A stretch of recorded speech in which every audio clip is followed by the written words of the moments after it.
Aucune entreprise de communication ne sait communiquer en France. C'est comme ça, ça s'est mal passé. C'est vrai, à chaque fois. À 78 ans, Patrick Poivre d'Arvor, l'une des figures les plus emblématiques du paysage médiatique français, brise enfin le silence et provoque un véritable séisme dans le monde de la presse et du show business.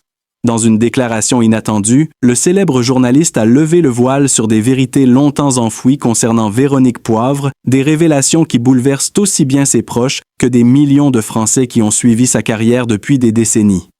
Ce qui devait être une simple confession personnelle s'est transformé en onde de choc national, enflammant les réseaux sociaux et déclenchant une avalanche de réactions dans les rédactions. Les images diffusées par plusieurs chaînes d'information en continu ont montré un Patrick Poivre d'Arvor ému mais déterminé, le regard fixe, pesant chaque mot avec une intensité qui trahissait la gravité de ses propos. Les journalistes présents sur place ont décrit un climat électrique, presque irréel, où le temps semblait suspendu. Dès les premières minutes de son intervention, la tension est montée d'un cran, chaque phrase prononcée résonnant comme un coup de tonnerre dans le silence du plateau. Les fans de longue date, stupéfaits, ont envahi les réseaux sociaux pour exprimer leur incompréhension, leur tristesse, mais aussi leur soutien face à ce qui est désormais qualifié de moment de vérité absolue. Des figures médiatiques se sont succédé pour commenter les implications de ces révélations, évoquant la complexité des liens entre Patrick et Véronique et soulignant le courage qu'il a fallu à l'ancien présentateur pour affronter publiquement un tel sujet. Les tabloïds s'emparent déjà de l'affaire, les titres se multiplient, certains parlant de déchirement intime, d'autres d'un retour du passé qui dérange. La France découvre sous un jour nouveau un homme qui fut longtemps symbole de maîtrise et d'élégance télévisuelle, désormais confronté à la crudité de sa propre vérité. Ce choc médiatique marque un tournant dans la perception du public envers celui qui a incarné l'information pendant plus de 30 ans et dont la confession vient bouleverser l'image patiemment construite d'un journaliste au-dessus des émotions. Dans les heures qui ont suivi cette révélation inattendue, la France entière s'est retrouvée suspendue aux mots de Patrick Poivre d'Arvor. Les plateaux télévisés ont immédiatement interrompu leur programme pour diffuser les extraits de cette confession jugée historique. Les rédactions de Paris Match, Le Figaro, Gala et même France 2 ont mobilisé leurs équipes, cherchant à comprendre l'ampleur du choc. Les réseaux sociaux se sont enflammés, les internautes partageant massivement les vidéos où l'on voit Patrick, les mains tremblantes, prononcer les phrases désormais gravées dans la mémoire collective. Sur les images diffusées par BFM TV, son regard trahissait une lutte intérieure, une tension profonde entre la pudeur et le besoin viscéral de dire enfin la vérité. Certains témoins présents lors de l'enregistrement ont confié avoir ressenti une atmosphère pesante, presque étouffante, comme si chaque mot risquait de fissurer des années de silence. Véronique Poivre, jusque-là restée à l'écart de la sphère publique, se retrouve soudain projetée au centre d'un tourbillon médiatique d'une intensité rare. Les journaux titrent sur « Le secret de Patrick et Véronique », évoquant une relation complexe, empreinte de non-dits et de blessures longtemps dissimulées. Plusieurs anciens collaborateurs du journaliste ont confirmé qu'il portait depuis des années une lourde mélancolie, perceptible dans ses silences entre deux phrases ou dans ses rares apparitions publiques. Une séquence vidéo datant de 2019 refait surface, montrant Patrick, lors d'une remise de prix, perdre brièvement son sang-froid à l'évocation du nom de Véronique. À l'époque, personne n'y avait prêté attention, mais aujourd'hui, ce détail prend une dimension troublante. Dans les couloirs de TF1, où il régna en maître pendant 3 décennies, certains anciens collègues parlent d'un homme tourmenté, d'une douleur enfouie derrière le sourire légendaire de l'anchorman. Les téléspectateurs plus âgés se souviennent de cette époque où Patrick semblait invincible, symbole d'élégance et de retenue, mais cette façade se fissure désormais sous le poids des révélations. Plusieurs personnalités du monde de la culture, parmi lesquelles des écrivains et d'anciens confrères journalistes, prennent la parole pour exprimer leur stupeur. L'écrivain Frédéric Beigbeder évoque un aveu tardif, mais d'une sincérité déconcertante, tandis que Michel Drucker parle d'un moment rare où le masque tombe. Dans les rues de Paris, les passants discutent à voix basse devant les kiosques, feuilletant les unes illustrées par le visage grave du journaliste, photographié dans la pénombre, regard tourné vers le sol.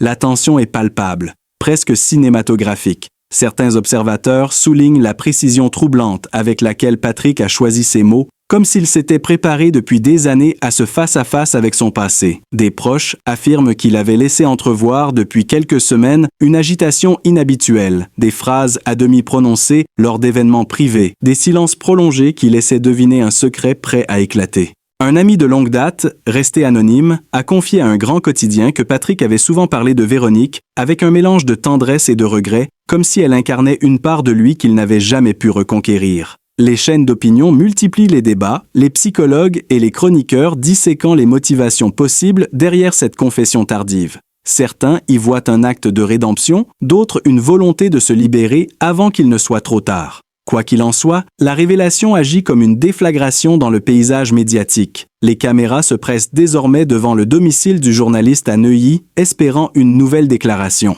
Les images des flashs illuminant la façade de sa résidence donnent une impression de film noir moderne. Dans ce climat saturé d'émotions et de spéculations, la France redécouvre un PPDA plus vulnérable que jamais, déchiré entre la légende qu'il a construite et l'homme qu'il est redevenu. Chaque mot prononcé sur ce plateau continue de résonner, alimentant une fascination collective, presque hypnotique, qui dépasse le simple cadre d'une confession télévisée pour devenir un événement sociétal où l'intime et le public se confondent. Les jours qui ont suivi la révélation ont pris des allures de véritable tempête médiatique, un tourbillon émotionnel qui n'a laissé personne indifférent. Les images du visage fermé de Patrick Poivre d'Arvor ont été diffusées en boucle sur toutes les chaînes, ces mots résonnant avec une force presque théâtrale dans les foyers français. On le voit, assis face à la caméra, le regard chargé d'une émotion contenue, la voix légèrement tremblante lorsqu'il prononce le nom de Véronique Poivre, comme s'il ravivait une douleur qu'il croyait éteinte. Les internautes ont disséqué chaque intonation, chaque geste, cherchant à comprendre la portée exacte de cette confession. Les émissions de débat ont rivalisé d'analyse, invitant psychologues, anciens confrères et biographes à interpréter cette sortie inattendue. Certains y voient un acte de courage et d'authenticité, d'autres une manœuvre désespérée pour réhabiliter une image écornée par des années de silence. L'émotion a atteint son paroxysme lorsque des extraits inédits d'entretiens passés ont refait surface, dévoilant un Patrick Poivre d'Arvor déjà hanté par cette histoire. Dans une archive de 1998, il évoquait furtivement une femme qu'il qualifiait de « blessure fondatrice », sans jamais donner de nom. Aujourd'hui, ces mots prennent tout leur sens. Dans les rédactions, les journalistes s'affairent à retracer la chronologie exacte de cette relation, à confronter les dates, les témoignages, les lettres, les photos oubliées. Un cliché en noir et blanc refait surface. Pris lors d'un gala littéraire à Deauville, où l'on distingue Patrick et Véronique se tenant discrètement par la main derrière un rideau. Ce détail, insignifiant à l'époque, prend désormais la valeur d'une preuve. Des témoins de l'époque parlent d'un lien secret, d'un amour interdit maintenu dans l'ombre des studios et des projecteurs. Plusieurs collègues de Véronique, qui a longtemps travaillé dans le milieu culturel, évoquent une femme discrète, élégante, mais profondément marquée par une relation qu'elle ne pouvait ni revendiquer ni effacer. Sur les réseaux, des milliers de messages affluents, certains défendant la sincérité du journaliste, d'autres dénonçant la brutalité d'une révélation tardive. Le hashtag portant son nom devient l'un des plus utilisés en France en quelques heures, et les plateaux de télévision débordent de débats houleux. Dans une séquence particulièrement marquante diffusée sur France 5, un ancien proche de Patrick, les yeux humides, explique qu'il portait ce secret comme une seconde peau. Les mots s'entrechoquent. Les émotions s'entrelacent, et la frontière entre la confession intime et le scandale médiatique s'effondre. Les experts en communication parlent d'un effet miroir. Le public, fasciné, voit dans cet aveu la fragilité d'un homme qu'il croyait invincible. À mesure que les heures passent, les révélations s'amplifient. Un journaliste d'investigation affirme avoir retrouvé des correspondances manuscrites entre Patrick et Véronique datant du début des années 1980, des lettres empreintes d'une tendresse brûlante, mais aussi de culpabilité. Certaines phrases, retranscrites à la une des journaux, font frissonner la France entière. « Je t'ai perdu dans le vacarme des projecteurs, et depuis je n'entends plus que ton silence ». Cette phrase, attribuée à Patrick, est citée en boucle dans les bulletins d'information et commentée comme une clé pour comprendre toute la confession. Les plus anciens de ses collègues se remémorent les jours où, derrière le sourire du présentateur vedette, se cachait un homme tourmenté, parfois absent, regardant dans le vide après le journal de 20 heures. L'image d'un PPDA froid et professionnel vole en éclats, laissant place à celle d'un homme blessé, rattrapé par un passé qu'il n'a jamais su enterrer. Le climat devient irrespirable. L'intensité dramatique atteint son sommet. Les rues bruissent de conversations, les kiosques sont dévalisés et les émissions spéciales se succèdent sans interruption. L'opinion publique, divisée, se déchire entre compassion et incompréhension. Certains spectateurs, bouleversés, écrivent qu'ils ont pleuré devant l'écran, d'autres affirment qu'ils se sentent trahis par celui qu'ils considéraient comme une icône nationale. Les proches de Véronique, eux, gardent le silence, mais selon plusieurs sources, elle aurait été profondément touchée par la confession, au point de se retirer temporairement de la vie publique. Les images de son domicile, filmées à distance par des journalistes, montrent des volets fermés, un silence lourd, une attente interminable. La tension ne faiblit pas, elle s'épaissit, se nourrit de chaque nouveau détail révélé, de chaque mot prononcé, de chaque image rediffusée.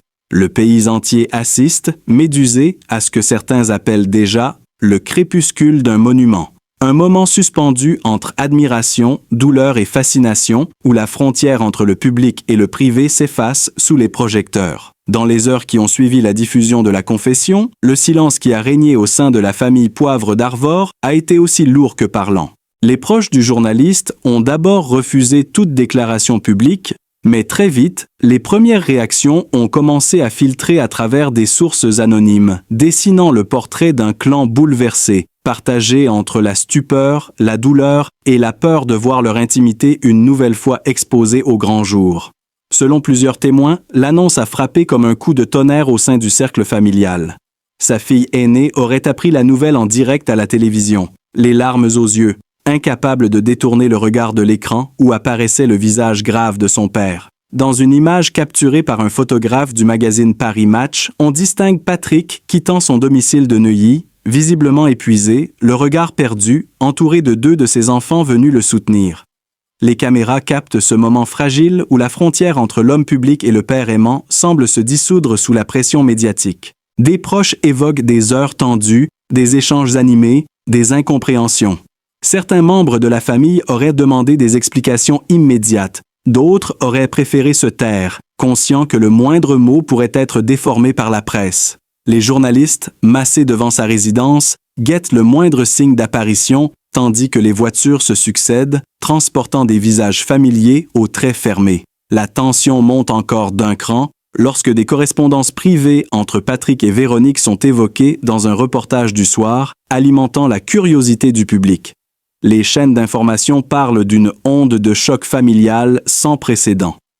Un proche confie qu'à table, le silence s'est imposé, pesant, presque irréel, chacun redoutant de prononcer un mot de trop.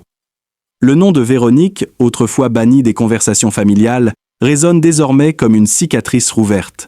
Dans une interview exclusive accordée quelques heures plus tard, un ami d'enfance du journaliste révèle que Patrick avait toujours protégé sa famille des retombées de son passé, mais qu'il savait qu'un jour, la vérité éclaterait. Ce jour est arrivé et il a tout bouleversé. Les photographes capturent une autre scène saisissante, l'un de ses fils, quittant discrètement l'appartement familial, visage fermé, casque sur les oreilles, fuyant les questions insistantes des reporters. À travers les fenêtres du salon, on distingue les lumières tamisées, des silhouettes qui se déplacent lentement, comme dans un drame feutré. Plusieurs témoins affirment avoir entendu des éclats de voix, des pleurs étouffés, des discussions interminables jusque tard dans la nuit. Dans la presse du lendemain, le ton oscille entre compassion et analyse froide. Le Figaro parle d'un séisme intime, tandis que Libération titre « Le poids du silence familial ». Les chroniqueurs soulignent la complexité d'un homme qui, en dévoilant sa vérité, expose malgré lui les siens à la lumière crue des projecteurs. Des personnalités du monde médiatique prennent la parole pour exprimer leur soutien, rappelant le courage nécessaire pour affronter à la fois le passé et le regard public. Sur les réseaux, les internautes débattent avec passion, certains accusant Patrick d'avoir franchi une ligne rouge, d'autres louant sa sincérité tardive. L'émotion collective devient palpable, presque contagieuse. Les plateaux télé s'emplissent d'analystes expliquant que la réaction de la famille est le miroir du pays tout entier, partagé entre empathie et désarroi. Une séquence diffusée sur France 2 fait particulièrement parler d'elle. Un plan fixe montre Patrick quittant un studio d'enregistrement, le visage baigné par la lumière des flashs, suivi à distance par une jeune femme identifiée comme l'une de ses filles. L'image, silencieuse mais poignante, devient virale. Des milliers de commentaires évoquent la tristesse de voir une famille soudain exposée, presque sacrifiée sur l'autel de la vérité publique. Des voisins rapportent qu'ils n'ont pas vu Patrick sortir pendant 2 jours, mais qu'une activité inhabituelle régnait dans sa maison. Allées et venues, de proches, livraisons tardives, lumières allumées jusqu'à l'aube, la presse People s'en empare, les unes se succèdent, les spéculations s'enchaînent, certains allant jusqu'à évoquer une possible réconciliation avec Véronique après des décennies de silence. Les journalistes traquent le moindre signe, un regard, un message, une visite, transformant cette histoire intime en feuilleton national. Les caméras s'attardent sur les visages crispés, les fenêtres closes, les portes qui claquent. L'atmosphère devient presque irréelle, un mélange d'attente et d'étouffement, où chaque silence semble annoncer un nouveau rebondissement. Sur les réseaux sociaux, la vague de réactions a pris une ampleur inédite, transformant les aveux de Patrick Poivre d'Arvor en un véritable phénomène national. Dès les premières minutes de la diffusion, les hashtags liés à son nom et à celui de Véronique Poivre ont explosé, inondant Twitter, Facebook et Instagram d'une avalanche de commentaires, d'analyses et d'émotions brutes. Des milliers d'internautes, bouleversés, ont partagé les extraits vidéo de la confession, leurs mots oscillant entre admiration, incrédulité et chagrin. Les images du journaliste, assis dans une lumière tamisée, parlant d'une voix tremblante, ont été vues des millions de fois. Certains y ont vu un moment de vérité pure, d'autres un cri du cœur d'un homme usé par le poids du silence. Dans les forums de discussion, les messages s'enchaînent à un rythme effréné. Des générations entières, qui ont grandi en le regardant présenter le journal de 20 heures, expriment leur trouble face à la fragilité soudaine de celui qu'ils ont toujours perçu comme un symbole de force tranquille. Une ancienne téléspectatrice écrit qu'elle n'avait jamais imaginé voir un jour PPDA pleurer, que cette image restera gravée dans sa mémoire comme le crépuscule d'un géant. Dans les cafés, les conversations s'enflamment. À Paris, à Lyon, à Nantes, dans les petites villes et les villages, on commente l'affaire comme on le ferait d'un drame national. Certains défendent le droit à la vérité, d'autres estiment qu'il n'aurait jamais dû rouvrir une blessure aussi ancienne. Les journaux télévisés recueillent les réactions des passants et les témoignages se succèdent, souvent empreints d'une émotion sincère. Une femme d'une 60aine d'années, visiblement émue, déclare devant les caméras qu'elle s'est sentie comme trahie par un vieil ami, tandis qu'un jeune étudiant en journalisme y voit un acte de courage rare, presque suicidaire médiatiquement. Sur les plateaux télé, les débats atteignent des sommets d'intensité. Des psychologues et sociologues décryptent la fascination collective autour de cette confession. Certains évoquent un effet miroir. La France se reconnaît dans cet homme vieillissant, confronté à son passé, à ses fautes, à ses regrets. La tension monte encore lorsque des archives inédites refont surface. Des émissions anciennes de TF1, des interviews oubliées de Véronique, des clichés où les deux apparaissent côte à côte lors d'événements mondains refont surface, alimentant la curiosité du public. Un cliché en particulier devient viral. On y voit Patrick, les yeux posés sur Véronique, dans un échange de regards silencieux mais d'une intensité saisissante. Les internautes se partagent cette image comme une preuve visuelle d'un lien indestructible. Les magazines spécialisés analysent chaque détail, la posture, les mains, le regard, la distance entre eux. Les débats deviennent obsessionnels, presque cliniques. Dans un talk-show diffusé en prime time, un célèbre animateur déclare que la France a redécouvert ce soir non pas un journaliste, mais un homme nu devant son passé. Les applaudissements nourris qui suivent cette phrase traduisent l'émotion collective. Les fans de longue date, eux, oscillent entre la compassion et la nostalgie. Sur les pages de fans dédiées à PPDA, des messages de soutien affluent. Certains publient d'anciennes vidéos du présentateur souriant, comme pour rappeler que derrière la tourmente médiatique se cache encore l'icône d'hier. Une internaute publie une photo de lui, prise lors d'une séance de dédicace il y a 20 ans, accompagnée de la légende « L'homme que j'admirais, celui qui m'a appris à aimer l'actualité ». Le post devient viral, partagé par des dizaines de milliers de personnes. Les réactions se multiplient aussi dans les milieux culturels. Des écrivains, des réalisateurs et même des chanteurs s'expriment publiquement. Certains saluent le courage du journaliste, d'autres s'interrogent sur les conséquences de cet aveu dans un monde où tout finit par être exposé. Dans un éditorial poignant, un chroniqueur de France Inter écrit que l'aveu de Patrick Poivre d'Arvor a ouvert une brèche dans la carapace médiatique de la France, rappelant que la vérité, même tardive, reste une déflagration humaine. Le public, fasciné, scrute désormais chaque apparition du journaliste, chaque phrase, chaque silence. Les caméras ne le quittent plus, captant le moindre frémissement sur son visage, la moindre hésitation dans sa voix. Le spectacle de la vérité est devenu collectif, presque hypnotique. Les émotions débordent de l'écran pour envahir la rue, les discussions, les foyers. Ce n'est plus seulement une affaire personnelle, c'est un phénomène national. Patrick Poivre d'Arvor, sans le vouloir peut-être, vient de réveiller quelque chose de plus profond. Une nostalgie, une douleur partagée, une forme d'humanité mise à nu devant des millions de regards.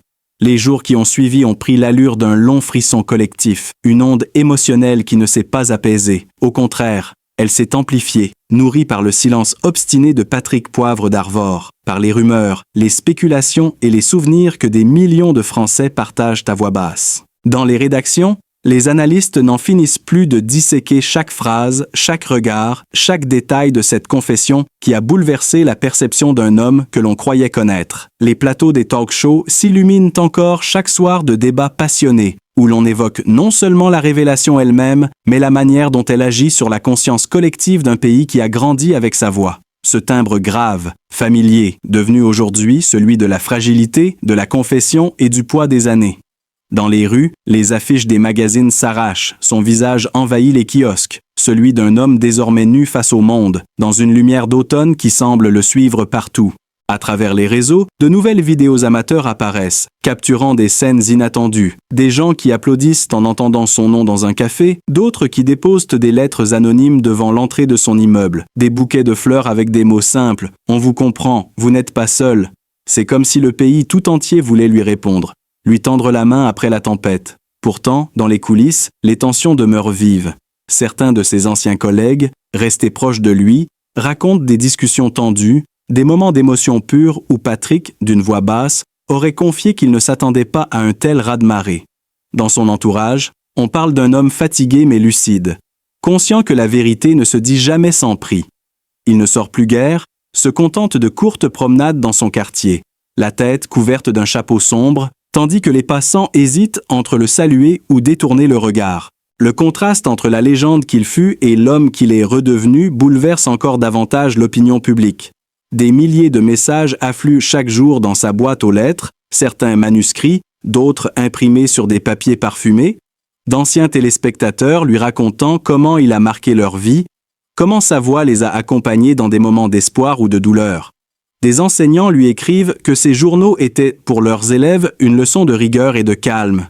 Des retraités lui disent que sa présence à l'écran représentait la France d'une autre époque, plus élégante, plus humaine.